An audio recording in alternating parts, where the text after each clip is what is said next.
I grew up in a small town, but it was a town with a lot of diversity because it was a coastal area.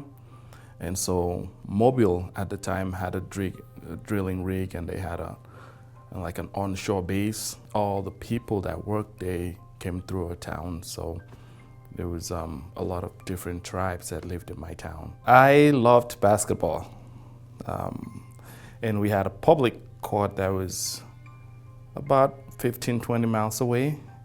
And so I would get up, when I'm ready to go, pack my things in my bag, and then I would walk 15 miles to go play basketball. I was always fascinated with the US. It was something about America that was intriguing to me. A friend of mine brought up the idea of going to the US to go study.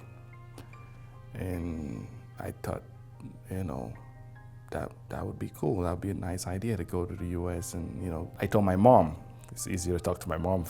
My dad said, and I told my mom, I was like, hey, Mom, I got this friend of mine that's applying to school in the US, and I want to apply too. And so she was like, okay, well, apply first. If you get the admission, then we'll go talk to your dad. Telling him that I wanted to go to the United States wasn't going to be a problem, but it was the financial obligation that was what made me nervous. We ended up selling one of his houses to a friend of his, and then gave me the money, so I had enough money for year tuition, boarding, housing, everything I needed. But I never got a chance to say thank you, because he died like about a month and a half after I got here, and I didn't know how to use the phone to call Nigeria yet, so I could talk to him. And I had about 2 months to get ready, and so I had to say goodbye to friends and family, and I'm going to Indiana. I've never heard of Indiana. I'm waiting at the O'Hare airport, and I want to go see what outside is like. And I have a shirt and my jeans on, no jacket, no sweater, nothing, because I left Nigeria, and it is blowing snow and it is freezing. And initially, the cold hasn't hit me yet, and I'm just looking at what's going on. And there's a guy standing right there waiting for his ride to come pick him up. And he turns and he looks at me, he goes, son, you need to go put a jacket on. and I'm looking at him like, I need a jacket? And I'm going through duty free and I'm looking for a jacket. It was a part of town, the west part of Terre Haute, Indiana, that was one of the first things anybody told me was, you can't go there. It's just for the white folks, you can't go there. I'm like, okay. And I was like, so I had a job at a little factory right next to campus. There was about 4 of us that worked there. And we would go in and we would stand, right next to each other, and we'd work, and they would come and they would separate us. At first, it didn't really make sense. I'm like, we're not really talking. We're not really doing anything. Why wouldn't they let us just, stand next to each other and work?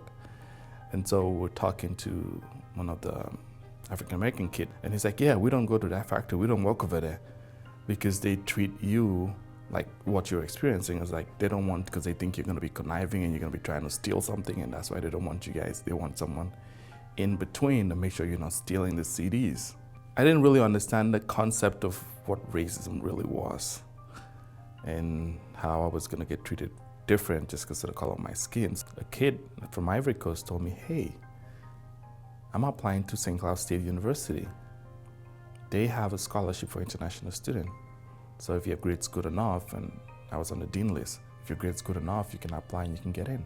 And you pay half tuition. So I applied to St. Cloud State University, and I got it. When I moved from Indiana to St. Cloud State, I decided to switch my major after I found out more about what happened and how I knew my dad had diabetes, but he never really took care of himself. And I wanted to go into nursing. I figured everybody in my family does engineering, but I could be better help to them if I could at least talk to them about health. After my first year, my mom couldn't really afford to pay for it anymore. I decided, all right, I was gonna go to technical college. And so when I transferred to technical college, I met my wife, Kelly, and she kind of like changed my life, kind of made it better. I went into nursing because I care about people, and I love helping people. I get great joy when I can care for somebody and give them an experience that they might never remember me, but they will always remember how I made them feel. I got the Daisy Award last year, and it's an award that's given out once a year. Besides having my kids, it's one of the most fulfilling things. I go in every day and try to make a difference in somebody's life, a positive difference in somebody's life. And that's what I try to live in my community.